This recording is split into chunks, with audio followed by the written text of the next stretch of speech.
What's up guys, welcome back to Let's Play Ratchet and Clank HD. So we're done with all the backtracking and jumping around between planets, and we're pretty much set to go for the rest of the game. We're going to be linear from here on out, which is nice. There will be one or two more times we have to backtrack, and but other than that, Act 2 is pretty much wrapped up here. So something's not right here, as we can see. We're at Jawai Resort here on planet Pokitaru. And the place apparently is being raided by Drek's ships that are dumping waste into the waters. So that's not good. Hey, you two are the first friendly faces I've seen in weeks. You are friendly, aren't you? To you, yes. To him, no. Well, friend, have I got a deal for you? Since the Blarg began dumping their toxic sludge into our ocean, the wildlife has, become ravenous mutants? yeah, you could say that. All my customers either left or became lunch. So I'm closing the place down. However, I just so happen to have one, count 'em one, O2 mask left. How much? It's not for sale. But you said... I said I had a deal, and indeed I do. You boys get rid of those Blarg ships, and it's yours. Just escort me to the other end of this resort, and you can use our jet fighter. Jet fighter, eh? All right. But you better not try to stiff us. Typical video game character thing. It's like, yes, I conveniently have exactly what you want, but you have to do something for me first. So, the enemies we're going to be fighting here are not Blarg. They're actually, there's these weird fish enemies right here. They're simply called pufferfish, and they're actually a two-hit enemy, which is surprising considering we can suck them up with the suck cannon, which is definitely the way to go for now because it's free ammo, as I've said before, and it allows us to deal with the three-hit enemy in this level, the Cytopus, which is actually a pretty threatening enemy because it has a very powerful long-range attack. But they're very rare. We don't really fight a whole lot of them throughout this level. It's mainly the pufferfish we have to fight. So as the guy explained to us, as the tour guide explained to us, we, or maybe he's the resort manager, I'm not really sure. Anyway, these, because of the Blarg dumping toxic waste into the waters, it's caused the wildlife to become radioactive, mutinous, ravenous monsters, so we have to deal with that.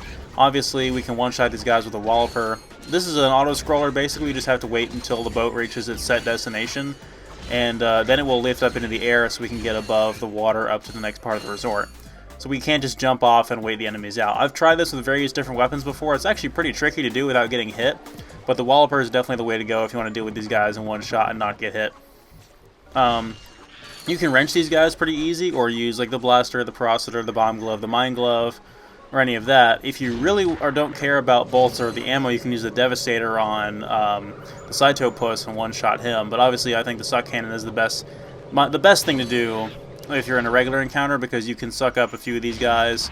That instantly deals with them, and then you can use the projectiles on the Cytopus and deal with him in two shots, because they each do 2 damage each. So the Blarg that are attacking this place don't appear to be hostile. They're not really doing anything, really, for that matter, except for dumping the waste in there. There's a bunch of fighters, a bunch of saucer fighters up there in the sky, but they're just kind of patrolling. They're not doing anything. They don't appear to be attacking any of the civilians or anything. Maybe there's more going on behind the scenes. Maybe they'll extrapolate a little bit on that in the remake coming out here pretty soon. But that seems to be a common theme with this game, is that a lot of these planets are being completely destroyed by the Blarg, and the local residents are doing effectively jack to prevent them from doing so. They're doing nothing to stop it. So there's quite a few bolt crates up in these platforms over here. Do be careful, mind the waterfall, because you'll be a long way back up here if you fall down there. And as I said before, one of the greatest things about the walloper, in addition to it having the use of no ammo, is you can break those hard boxes right there, which you wouldn't be able to break under normal circumstances. Those hard boxes are pretty common in this game, but not so much in the later games in the series. Similar to how even in Jak and Daxter in the first game you had hard boxes in the same way, but they were never in the next games in the series. They didn't really need to be because the platforming aspect was not really there anymore, so the collect all the things aspect was changed quite a bit. Which is not quite as true with this game, because this game I think had a more solid identity from the first entry, and it was just kind of modified as it went on. The sequels are definitely great improvements, but not in the same way. So, felt like blasting those guys there. I'm not using a whole lot of ammo here, obviously, so I want to be careful of that exploding crate there. Thankfully, the tour guide guy cannot take any damage, so this is not really... we just launch those guys into the sea. Yeah, this is not really an escort mission because we don't have to worry about his health or anything like that, so that's pretty nice. The series never really... I won't say never really does that. It rarely does that, I should say. Alright, another auto-scroller. Again, there's nothing we can do to speed this up. We just have to stay the course. Even if we get to the end before he does, we still have to fight the enemies, and we can't really get up to the top because he has to be able to ride the thing up there. I'm trying to figure out whether or not I showed off the metal detector on screen when we got it, but there was briefly a area there that I could have used it. And I'll be trying to take advantage of that whenever possible, but yeah, it's not critical, really. We can still get plenty of bolts, enough bolts for me to finish the game without using the metal detector.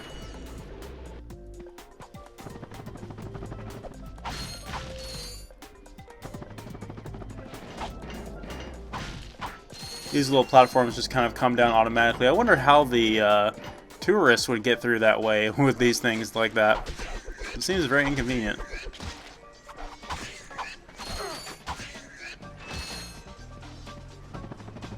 Yeah, this level took me a while to get used to the first time I played the game because I was really confused by how these enemies could take 2 hits and yet still be sucked up by the suck cannon. Like they're deceptively strong for how small they are.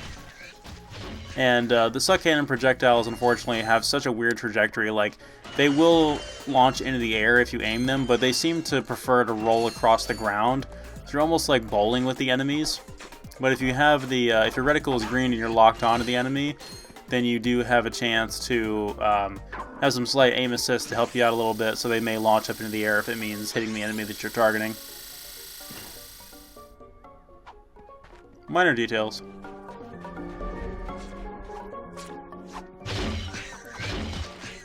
We're almost to the end here, and then we're going to see whatever it is we have to do to get this O2 mask, because that's what we need to... we can use that to go outside on Oroxen and not have to worry about... or Orxen, rather, and not have to worry about dying, because obviously... or using Clank, because we can't breathe out there as of things right now. If we had the O2 mask, we could. Alright, last 2 enemies, and I think they can get stuck in this little pool in the center there and not be able to move. Oh, one more guy left. Yeah, see, he can't even get to me. Bye.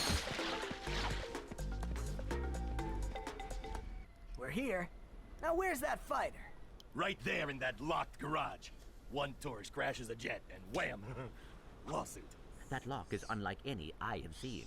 Very astute observation, Mr. Shiny. I can't open it either. I don't trust the tourist, and the board of directors don't trust me. So we have a little problem. We have a little problem. I just want the O2 mask. So if you can't open up the lock, that's your problem. Now cough up the mask. Well, I can see that you really wanted to fly our jet. So I'll tell you what. Go talk to Bob at his Robo-Shack. He knows about these locks. This is another part of the game where the sequence of events is really important, because had I not gone to Gaspar before going to Orxen, I would have unlocked this place first, and if you come here first without the pilot's helmet, you won't be able to pilot the fighter jet. So, I believe the first time I played the game, I did come here before I went to Gaspar, and as a result, you get dead-ended here, just like if you don't have... the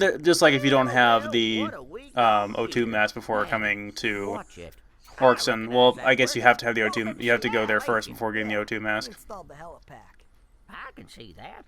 I taught that Yeah, it's very important I did the sequence of events the way that I did, because that's the only really way you can do them. I can fix this little fella up with a thruster pack. Ooh. Will it help us get past that weird lock by the fighter garage? Ah, you know about those gizmos, huh? Well, it sure as heck will. It's got a real special power slam move built right in. It's a good thing I need this to get to that jet, or you'd be out of luck, pal. I've got it. I'll have you fixed up faster than a horny toad a-hopping. Well, there you are, little buddy.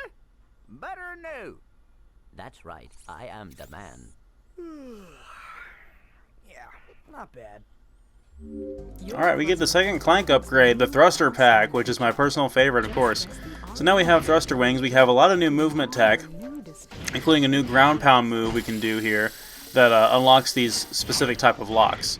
So that helps a lot. Now we get to pilot the Starfighter, which is wonderful. So we get to do some Macross type crap here and fly the Starfighter around and blow up these Blarg ships, and it's tremendous. It's one of my favorite features of the game.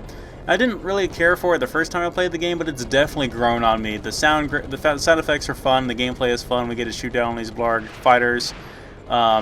Definitely, these sequences are too few and far between. The controls can be a little bit tricky, and definitely do not crash into anything because you will die. These, the Blarg saucers flying around will drop health and ammo pickups when you shoot them down. So we have a machine gun attack, and obviously we have missiles. So pretty self-explanatory. We have a boost button, and that's pretty much the only thing we can do. There's no other controls. But we automatically lock on to large targets. We can't lock onto the fighters, not that we need to because they die pretty much one shot anyway. So we can lock on to the, these are the same fighters we saw on various other worlds, including Orkson. So we can lock on to the pods of these dropships here and destroy them. These big tankers that have all the waste inside them. So we're going to lock on to the containers that are dropping the waste and just blow them straight up. And for some reason that doesn't cause all the waste to fall down into the water anyway, which you think it would. But we have to destroy each section of it before we can get to the end. There's a boss in the second game that's very similar to this concept. I'll be going over that eventually. And then, reminds me of a centipede, or even the game Centipede. It's kind of a similar concept there.